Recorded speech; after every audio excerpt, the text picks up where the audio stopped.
চরফ্যাশন উপজেলার বিভিন্ন এলাকার চাষিরা তরমুজ চাষে এবছর লাভবান হলেও আব্দুল্লাহপুর ১ নং ওয়ার্ডের চাষিদের ক্ষেত্রে ভিন্ন চিত্র দেখা গেছে।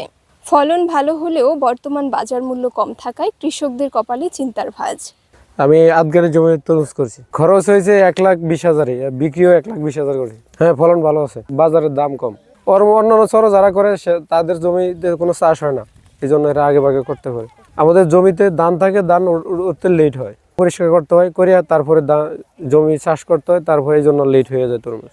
এমন অবস্থা, গাছ টাছ মরে মোটামুটি কত চালানটা টানিয়ে নিয়ে আনতাম পারুম। তরমুজ যা নষ্ট হয়েছে, বাজারই কম, পাইকারে আসে নাই, আমরা এই মাল কাটিয়া লইয়া দিই।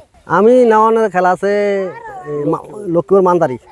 চলুন এ বিষয়ে জানি চরফ্যাশন উপজেলার কৃষি কর্মকর্তার কাছ থেকে। এই বছর আমাদের তরমুজ চাষের টার্গেট ছিল ১০,৭৮০ হেক্টর জমিতে তরমুজ চাষের লক্ষ্যমাত্রা নির্ধারণ করা হয়েছিল, কিন্তু গত বছর অনেক ভালো লাভ করার কারণে এবছর অনেক বেশি কৃষক এই তরমুজ চাষে ঝুঁকছেন।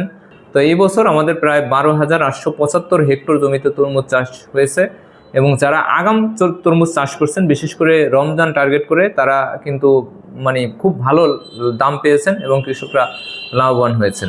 বড় জাতের সাইজের যে তরমুজ, আমরা যেটা বলি যে ভোলার তরমুজ, এর ম্যাক্সিমাম কিন্তু আমাদের এই চরফ্যাশনের হয়ে থাকে। এখানকার চরের যে তরমুজগুলা মাটি এবং আবহাওয়া, জলবায়ু এখানকার তরমুজ চাষের উপযোগী হওয়ার কারণে এখানকার তরমুজ কিন্তু খুবই সুমিষ্ট।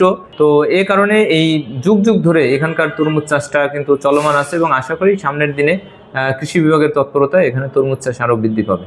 ফারিহা, রেডিও মেঘনা, চরফ্যাশন।